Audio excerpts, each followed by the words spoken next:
حضرت علی رضی اللہ تعالیٰ عنہ نے فرمایا، کسی کی اچھائی کا اتنا فائدہ مت اٹھاؤ کہ وہ برا بننے کے لیے مجبور ہو جائے۔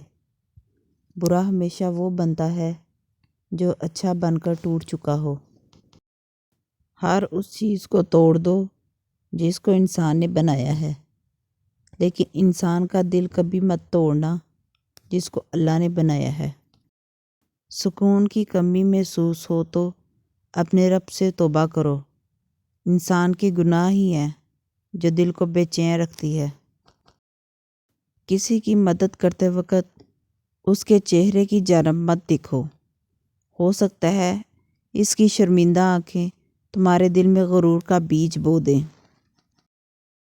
کامیاب لوگ اپنے ہونٹوں پر دو چیزیں رکھتے ہیں، خاموشی اور مسکراہٹ۔ خاموشی مسائل سے دور رہنے کے لیے اور مسکراہٹ مسائل کے حل کے لیے۔ آج کا انسان دولت کو خوش نصیبی سمجھتا ہے اور یہی اس کی بد نصیبی کا ثبوت ہے۔ کسی کے لیے حد سے زیادہ پریشان مت رہو، کیونکہ اگر وہ تمہارے حق میں بہتر ہوگا تو تمہیں ضرور ملے گا۔ جب تم نے کسی سے محبت کی ہے تو اس سے ذرا برابر بھی محبت مت مانگو، کیونکہ تم نے محبت کی ہے، تجارت نہیں۔ کسی کے دل میں محبت پیدا کر کے اسے چھوڑ دینا اسے قتل کر دینے کے برابر ہے۔ جب دل تکلیف میں ہو تو سکون کے لیے سب سے بہترین جگہ سجدہ ہے۔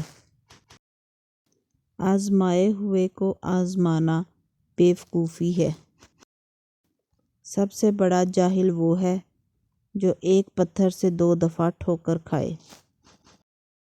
اگر کوئی آپ کی فکر کرتا ہے تو اس کی قدر کرو، کیونکہ دنیا میں تماشائی زیادہ ہیں اور قدر کرنے والے بہت کم۔ کچھ باتیں ایسی بھی ہوتی ہیں جن کا جواب خاموشی ہوتا ہے۔ انسان اپنی زبان کے نیچے چھپا ہے۔ رزق ہو یا محبت، قدر نہ کرو تو رب چھین لیتا ہے۔ گناہ بیماری ہے، استغفار دعا ہے، اور ان کی شفا یہ ہے کہ انہیں دوبارہ انجام نہ دو۔ جو اللہ کی تقسیم سے خوش ہوتا ہے وہ دوسروں کے پاس موجود چیزوں کو دیکھ کر غمزدہ نہیں ہوگا۔ ناراضگی ظاہر کر دینا دل میں برائی رکھنے سے بہت بہتر ہے۔ سکون وہ نہیں جو پیسہ دے، سکون وہ ہے جو عبادت سے ملے۔